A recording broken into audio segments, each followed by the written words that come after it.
Assalamualaikum warahmatullahi wabarakatuh. Perkenalkan, kami dari kelompok 4. Nama saya Ayu Putriani. Nama saya Selvi Kulbia. Nama saya Siti Muspaharo. Nama saya Miftah Mujana. Nama saya Adam Abdul Hafiz. Nama saya Thomas. Nama saya Muhammad Rian Saputra. Di sini kami akan mempresentasikan makalah yang berjudul Organisasi Konferensi Islam.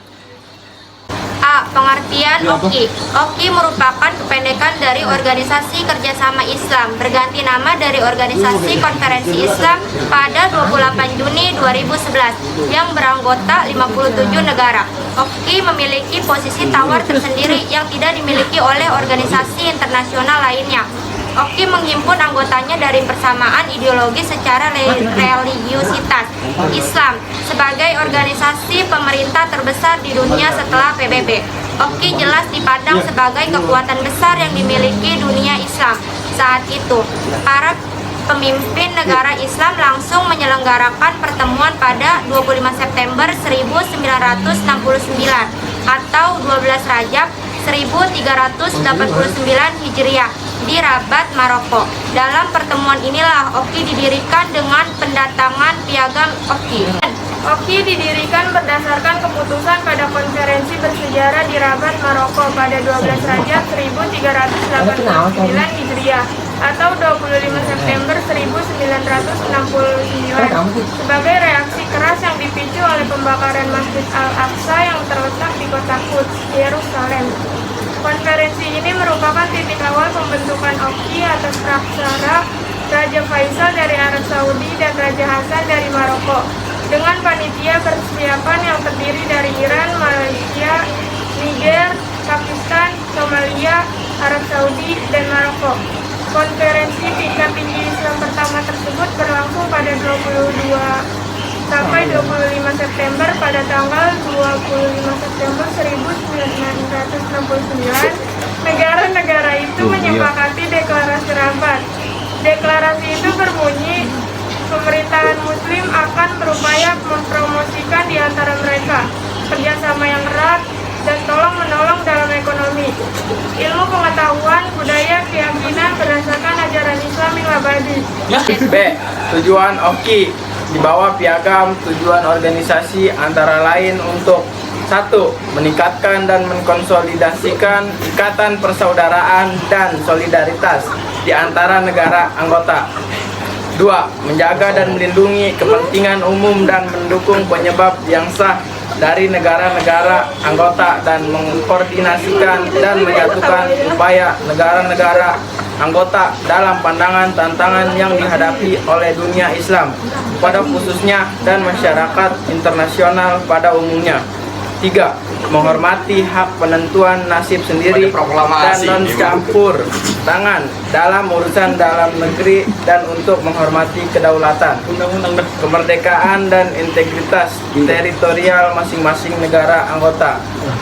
4. Memastikan partisipasi aktif dari negara anggota dalam global politik, ekonomi, dan sosial, pengambilan keputusan proses untuk mengamankan kepentingan bersama mereka. 5.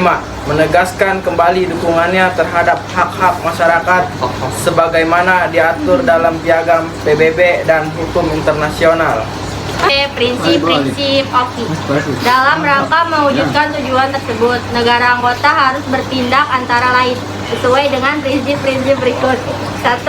Semua negara anggota berkomitmen untuk tujuan dan prinsip piagam PBB. 2. Negara anggota yang berdaulat, mandiri, dan serta dalam hak dan kewajiban. 3. Semua negara anggota wajib menyelesaikan perselisihan mereka melalui cara-cara damai dan menahan diri dari penggunaan atau ancaman penggunaan kekuatan dalam hubungan mereka. 4. Semua negara anggota berusaha menghormati kedaulatan nasional, kemerdekaan dan integritas wilayah negara anggota lainnya dan harus menahan diri dari campur tangan dalam urusan internal orang lain. 5. Negara-negara anggota wajib menegakkan dan mempromosikan pada tingkat nasional dan internasional good governance, demokrasi, hak asasi manusia dan kebebasan dasar dan aturan hukum. D. Badan Utama OKI, Organisasi Kerjasama Islam. 1. Konferensi para raja dan kepala negara atau pemerintahan. Konferensi para raja dan kepala negara atau pemerintahan merupakan badan otoritas tertinggi dalam organisasi. 2. Konferensi para menteri luar negeri KTM. Dalam artikel 5 Piagam OKI disebutkan bahwa konferensi para menteri luar negeri KTM diadakan sekali dalam setahun, bertempat di salah satu negara anggota. 3. Sekretaris Jenderal. Sekretaris Jenderal merupakan organ eksekutif OKI dan dipimpin oleh seorang Sekretaris Jenderal Sekjen dengan 4 orang asisten. Perkembangan OKI, Organisasi Kerjasama Islam. Pada pertemuan tingkat kepala negara atau kepala pemerintahan KTT ke-10 di Putrajaya, Malaysia, 11-17 Oktober 2003, OKI sepakat untuk memulai upaya konkret dalam merestrukturisasi sekretariat OKI, terutama pada 4 aspek, yaitu perampingan struktur, metodologi, peningkatan kemampuan keuangan, dan sumber daya manusia. KTT luar biasa OKI ketiga di Mekah, Arab Saudi pada 7-8 Desember 2005 telah mengakomodasi keinginan tersebut yang dituangkan dalam bentuk Maca Declaration dan OIS 10 years.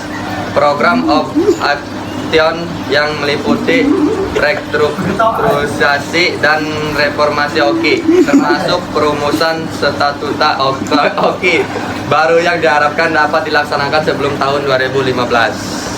Kesimpulan, kerjasama antara negara-negara OKI yang selama ini telah terjalin perlu dipererat. Hal ini perlu ditegaskan mengingat persepsi sebagai kalangan barat yang mengidentikan citra Islam dengan kekerasan dan terorisme. Persepsi tersebut harus dihilangkan. Oleh sebab itu berbagai kalangan dari persepsi. Nggak usah kan ribet. Nah itu dia yang bego. persepsi tersebut harus dihilangkan. Oleh sebab itu berbagai kalangan berharap agar di antara sesama negara anggota OKI terdapat solidaritas yang tinggi dalam menyikapi berbagai permasalahan yang terjadi dan menimpa negara-negara OKI, khususnya dunia Islam. Saran, persatuan umat Islam di seluruh dunia agar lebih ditingkatkan lagi, mengingat banyak upaya-upaya anti-Islam yang berusaha mengadu domba antara umat Islam dan dari kami. Wassalamualaikum warahmatullahi wabarakatuh.